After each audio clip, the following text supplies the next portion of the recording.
यीशु मसीह की सलामती आपके साथ हो। आज 2 सितंबर 2024 है।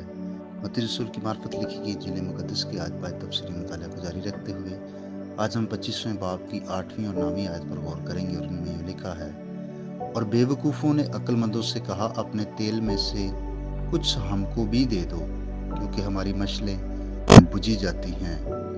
अक्लमंदों ने जवाब दिया कि शायद हमारे तुम्हारे दोनों के लिए काफ़ी ना हो। बेहतर ये कि बेचने वालों के पास जाकर अपने वास्ते मूल ले लो। आमीन। अब इन 2 आयत में तेल ना होने के बायस बेवकूफ़ कुंवारियों की मुश्किल और मुसीबत के बारे में बयान किया गया है।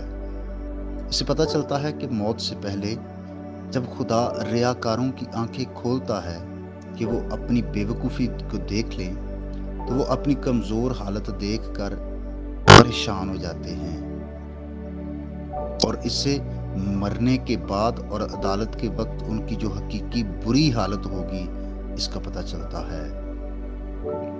रियाकारों की मशलें अक्सर इसी दुनिया में बुझ जाती हैं। ये उन लोगों का हाल है जो रूह में शुरू करते हैं लेकिन अंजाम जिस्म में आ जाते हैं। उनका इकरार मांद पड़ जाता है, उसका अजर खो जाता है। रियाकारी के फायदे अदालत में काम नहीं आएंगे। जब उनकी मशलें बुझने लगी तो उन्हें तेल की जरूरत पड़ी।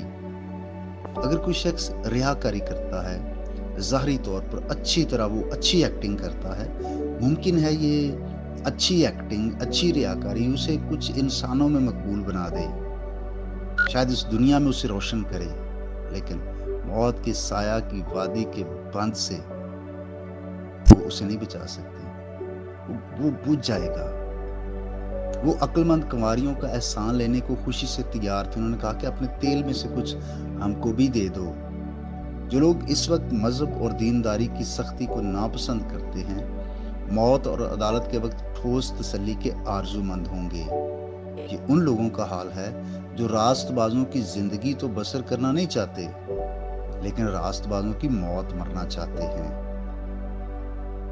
लेकिन जब उनको होश आएगी, अफसोस के वक्त बाजार बंद हो चुका होगा। कुछ भी अपने लिए खरीद नहीं सकते, वो अपने लिए फजल को हासिल नहीं कर पाएंगे। इस दुनिया में रहते हुए हमें निजात को हासिल करना है। उन्हें दूसरों के तेल में से हिस्सा ना मिला। अक्लमंदों ने 2 टोक इनकार तो ना किया, अलबत्ता एक वजह पेश की। जो लोग निजात पाना चाहते हैं, जरूर है कि वो अपने लिए खुद फजल को हासिल करें। मुकद्दसों की रफाकत से, दूसरों के ईमान और दुआओं से बेशक हमें फायदा पहुंचता है, लेकिन हमारी निजात के लिए जरूरी है कि हम खुद पाक साफ किए जाएं, हमारी अपनी तकदीस हो, और ये सिर्फ और सिर्फ यीशु मसीह पर ईमान लाने के वसीला से हो सकती है, लेकिन मरने के बाद नहीं। जीते जी हमें मसीह को कबूल करना है। खुदा आपको बरकत दे। आइए हम दुआ करें। यीशु मसीह में हमारे प्यारे बाप, हम तेरी शुक्रगुजारी करते हैं आज की इस नई सुबह के लिए, और ज़िंदगी की सारी बरकत और नेमतों के लिए हम तुझे मुबारक कहते। तू जो हर रोज़ हमारा बोझ उठाता और हमारी फिक्र करता है, हम तेरा शुक्रिया अदा करते हैं। ऐ वफादार प्यारे आसमानी खुदा,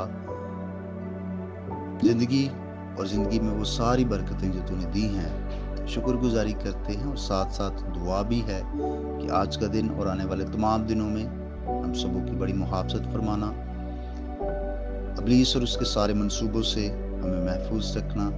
जो बीमार हैं, मैं उनकी सेहत याबी के लिए दुआ करता हूँ। जो किसी और परेशानी में है, मुसीबत में है, ऐ खुदा उनकी भी मदद फरमा। आसमान जो अच्छा खजाना है तेरे लोगों के लिए खुले, और ज़रूरियात तेरी तरफ से पूरी हों, यीशु मसीह के नाम से आमीन। मेरा नाम पास्टर बिशारत है, और ये पैगाम आपको इवेंजेलिकल चर्च अटक की तरफ से भेजा गया। तक हमारा चैनल सब्सक्राइब नहीं किया तो अभी सब्सक्राइब करें, और बेल आइकॉन को क्लिक करके हमारी लेटेस्ट वीडियोस के बारे में अपडेट जानें।